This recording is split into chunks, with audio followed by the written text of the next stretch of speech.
Shortly after Jesus Christ established his church, it began to develop deep roots in ancient Europe's fertile soil. Seeking to fulfill their commission to teach all nations, the newly called apostles faithfully sowed the seeds of salvation throughout what would later become Turkey, Greece, Malta, Italy, and other European lands. Although cultural differences between these fledgling congregations were considerable, they shared two things in common: faith in the resurrected Savior and the perpetual peril of persecution. Paul taught that before the Lord's second coming, there would be a falling away first, or great apostasy. After the apostles' death, Christianity continued to spread across the European continent. Yet, in fulfillment of prophecy, in the centuries that followed, disagreements over the doctrine of Christ would lead to discord, suffering, and war. Nevertheless, many held fast to their faith in the Lord and sought to live His teachings as best as they could. Today, cathedrals, artwork, music, and other religious landmarks from every corner of Europe stand as a profound reminder of its rich spiritual legacy.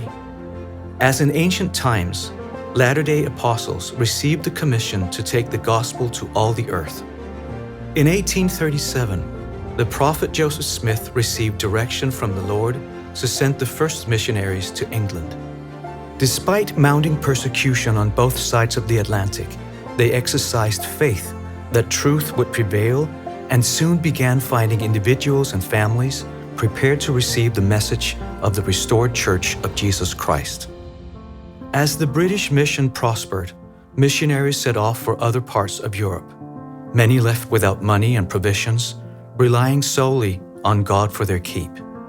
Gradually, converts emerged in what is now Denmark, Sweden, Norway, Iceland, France, Germany, Switzerland, Italy, the Netherlands, Belgium, Romania, Finland, Austria, Hungary, and Malta. Upon performing the first baptism in Italy, Elder Lorenzo Snow remarked that the church has been established, the tree has been planted, and is spreading its roots. As the church grew, so did prejudice and persecution against it, making it increasingly difficult to preach and live the gospel. Nevertheless, European saints persevered in faith, believing they had been called out of the world to build God's kingdom in these latter days. Some would even help to hasten missionary efforts among their people by translating the Book of Mormon into their native languages.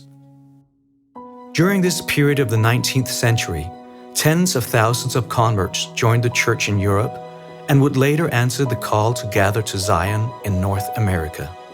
This infusion of European saints forever altered the church, as immigrants not only brought their newfound faith, but also their talents, skills, and distinct cultures with them.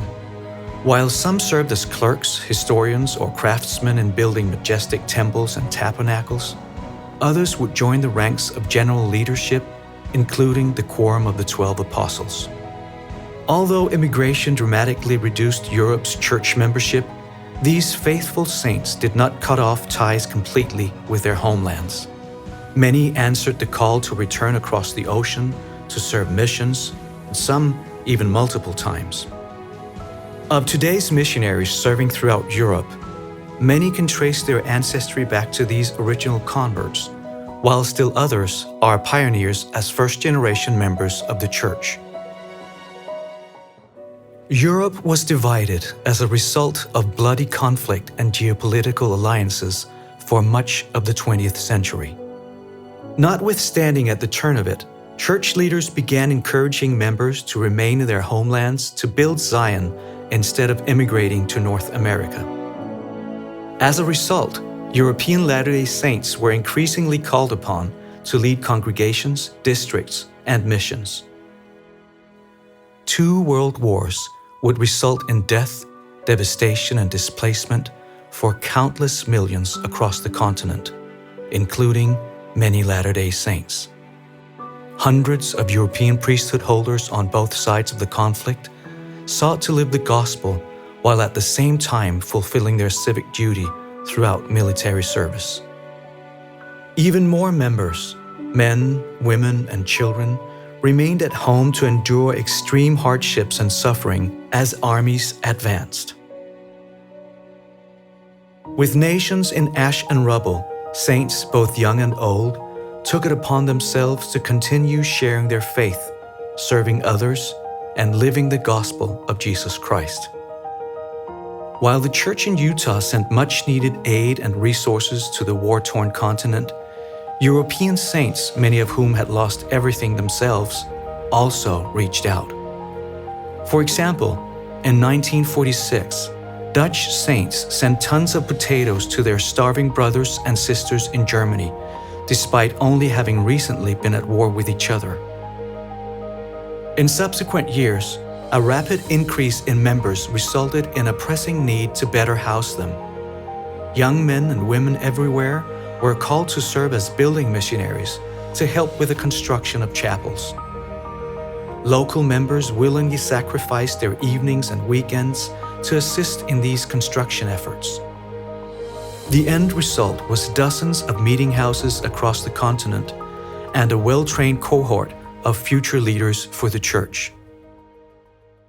At the same time, much of Eastern and Central Europe found itself under the control of communist regimes, which limited the movement of people and the expression of ideas, especially faith in God. Latter-day Saints were among those affected by these changes.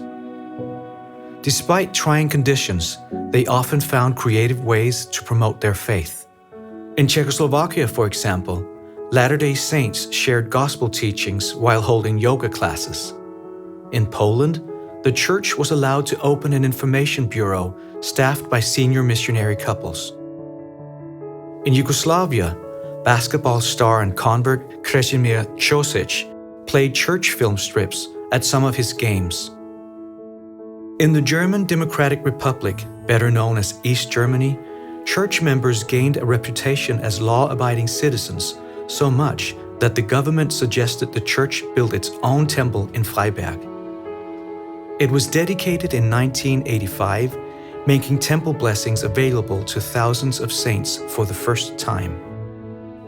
For Elder Russell M. Nelson, who, as a relatively new apostle, had been tasked with the opening of doors in these nations, the Freiberg Temple confirmed that the Lord was able to accomplish seemingly impossible tasks, even with the unlikeliest of people. It was also evidence that if members would remain true and faithful to the commandments of God, every blessing of the church could be theirs.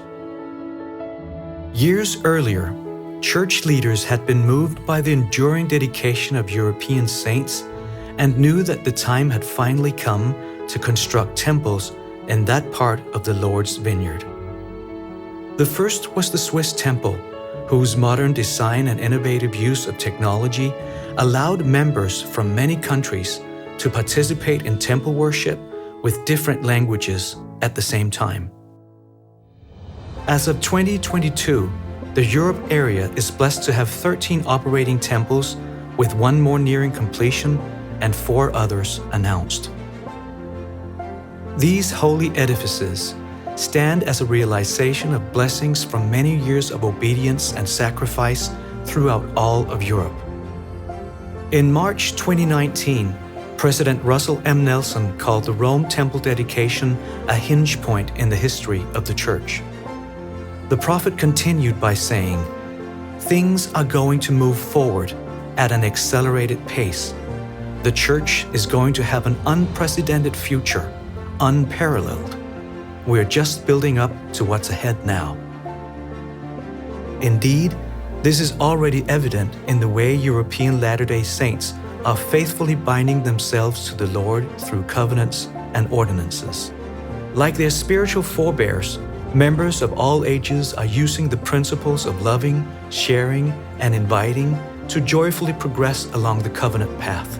Whether through sharing the gospel, temple and family history work, caring for those in need, and many other ways, European saints are playing their part in gathering all things together in one, even in Jesus Christ.